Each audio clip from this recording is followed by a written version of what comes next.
இன்றைக்கி மிளகு குழம்பு எப்படி செய்கிறதுன்னு சொல்கிறேங்க. இப்போ வந்து பனிக்காலமாக இருக்குது, அதனால் பனி மழை எல்லாமே இருக்குதுங்க.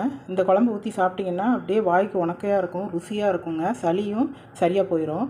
இப்போ சொல்கிறேன் பாருங்கள். சின்ன வெங்காயம் ஒரு 10, பூண்டு கட் பண்ணி வச்சுக்கணுங்க. அதுக்கடுத்து இந்த ஸ்பூனால் 2 ஸ்பூன் மல்லித்தூள், 1 ஸ்பூன் தனி மிளகாய்த்தூள், தனி மல்லித்தூள் 2 ஸ்பூன், 1/4 டீஸ்பூன் மஞ்சள் தூள், ஒரு பெரிய தக்காளி, நாட்டு தக்காளி, ஒரு எள்ளு உருண்டை சைஸில் புளிங்க. இந்த அளவுக்கு புளி வெந்நீரில் ஊற போட்டு இதிலேயே குழம்புக்கு தேவையான அளவு உப்பு போட்டுறணும். உப்பு போட்டு கரைச்சிட்டிங்கன்னா குழம்புக்கு போட தேவையில்லை. அப்போ தான் சீராக நல்லாயிருக்கும் எல்லாமே. எண்ணெய் சட்டியில் செக்கு நல்லெண்ணெய் ஊற்றிருக்கேங்க. நல்லெண்ணெயில் செஞ்சால் தான் சூப்பராக இருக்கும். ஒரு 1/4 டீஸ்பூன் வெந்தயம் நல்லா செவந்து வரட்டும். கொஞ்சம் கருகு விட்டுறாதீங்க. 2 பேருக்கு செய்கிறேங்க, ஆனால் 4 பேர் சாப்பிட்லாம். நல்லா வெடிச்சிருச்சு. வெங்காயமும் பூண்டு போட்டுக்கலாம். இந்த வெங்காயமும் பூண்டும் நல்லா கலர் மாதிரி வரணுங்க. அப்போ தான் நல்லாயிருக்கும், சூப்பராக இருக்கும் குழம்பு. வெங்காயமும் பூண்டும் நல்லா வதங்கிடுச்சுங்க. இப்போ தக்காளி போட்டு நல்லா குழஞ்சி வர்ற அளவுக்கு வதக்கிக்கலாம்.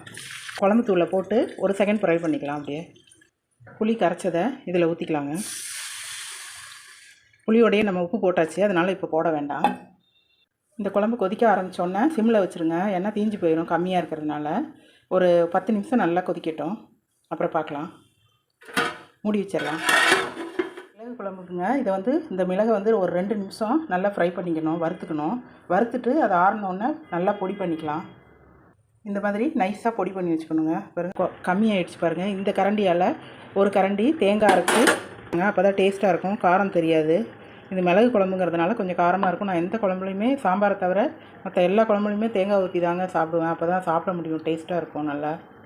இது கொதிக்க ஆரம்பித்து ஒரு 7 நிமிஷம் கொதிக்கட்டுங்க. அப்போ தான் தேங்காயோட பச்சை வாசனை போகும். மூடி வச்சிடலாம். இப்போது நம்ம கிளைமாக்ஸ் சீன் வந்தாச்சுங்க. இப்போ நம்ம ஹீரோயின் மிளகுத்தூளை போட போகிறோம். அப்படியே தூவி விட்டுறலாம். தூவி விட்டுட்டு அடுப்பை ஆஃப் பண்ணிடலாங்க. இதை அப்படியே லைட்டாக கலக்கி விட்டுறலாம். இதான் மிளகு குழம்பு. சளி பிடிச்சா, ஜுரம் அடித்தா இதை சாப்பிட்டு பாருங்கள், சூப்பராக இருக்கும். அட்டகாசமாக இருக்குங்க.